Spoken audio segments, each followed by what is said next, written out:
menyambut Hari Raya Idul Fitri dan juga Hari Raya Kenaikan Isa Al-Masih bagi umat Kristen dan juga Hari Raya Trisuci Waisak bagi saudara kami agama Buddha. Pertama-tama saya menyampaikan bahwa kami dari Kamtibmas Indonesia dan juga mewakili dari Garda Swakarsa Indonesia menyampaikan bahwa kepada saudara kami Muslim semua, kami mengucapkan selamat Hari Raya Idul Fitri. Mohon maaf lahir dan batin. Dan selamat kepada saudara kami umat Kristen yang ada di seluruh Nusantara. Kami mengucapkan selamat merayakan Hari Raya Kenaikan Isa Al-Masih atau Tuhan Yesus Kristus yang naik ke sorga. Dan juga kami mengucapkan kepada saudara kami agama Buddha di seluruh wilayah Nusantara ini, seluruh dunia, selamat merayakan Hari Raya Trisuci Waisak pada tanggal 26 Mei 2021 nanti. Nah, dalam kesempatan ini yang perlu kami sampaikan bahwa kita tahu bahwa bangsa kita saat ini adalah bangsa yang majemuk. Dan kami tegaskan bahwa memang menurut keyakinan kami bahwa itu adalah kodrat ilahi yang tidak bisa kita rubah. Itu adalah sudah merupakan ketentuan dan ketetapan dari Sang Pencipta kita. Sehingga hal ini kita sebagai umatnya, marilah kita saling menerima kodrat ilahi ini. Mari kita saling melestarikan segala sesuatu kemajemukan yang ada, baik dari kemajemukan budaya, kemajemukan suku, ras, bahasa, dan agama yang ada. Mari kita saling merawat dan saling melestarikan dan saling mendukung. Sehingga satu dengan yang lain walaupun kita berbeda, tapi kita tetap mesra. Karena kita adalah saudara sebangsa dan setanah air, dan bukan hanya itu, tapi kita juga adalah saudara sesama manusia yang diciptakan oleh Sang Pencipta kita untuk melakukan yang baik dan untuk merawat segala ciptaan yang ada, yang sudah ada di dunia ini.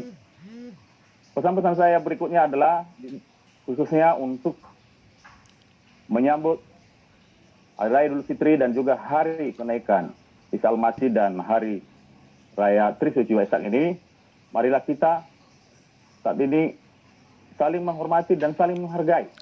Dan kita terus mempererat tali silaturahmi.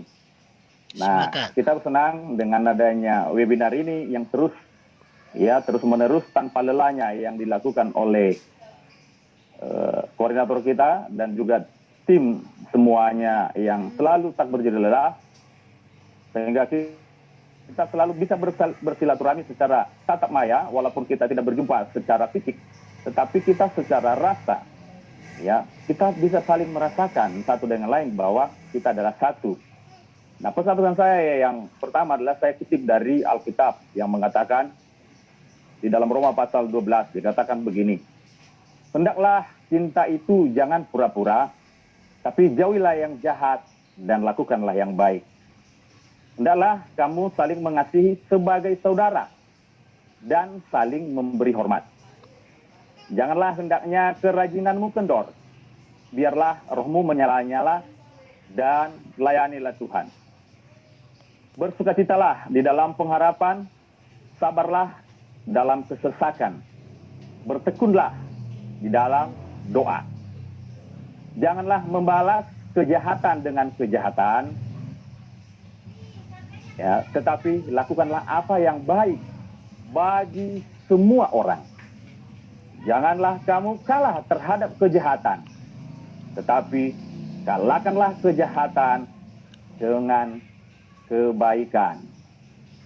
Ini mungkin pesan-pesan saya, dan saya akhiri dengan sebuah cerita yang juga ada saya kutip dari Bible, ya. Dia berkata seperti ini, bahwa cerita ini suatu hari ada seorang murid Yesus namanya Petrus dan Yohanes, mereka pergi ke Bait Allah yang di Yerusalem, ya. Yang saat ini yang kita sama-sama bahwa memiliki itu, ya, baik dari agama Yahudi, agama Islam dan agama Kristen, itu adalah punya kita. Kenapa? Karena memang itu adalah warisan dari Tuhan, bapak kita, ya, kakek kita, Bapak Abraham atau Nabi Ibrahim. Dia waktu mereka pergi ke sana, lalu di pintu itu ada seorang yang lumpuh dari sejak lahir. Nah, kita bayangkan ada seorang yang lumpuh dari sejak lahir yang memang sebelumnya kerjanya hanya minta sedekah, minta pertolongan kepada orang. Ya. Dan setiap hari dia selalu ada di pintu itu. Dan tidak ada pun satu orang selama ini sudah bertahun-tahun yang bisa membebaskan dia dari masalah dan persoalan yang hadapinya. Karena memang dari sejak lahir dia sudah ditakdirkan dia lumpuh. Namun suatu hari ada dua orang murid Yesus namanya Petrus dan Yohanes.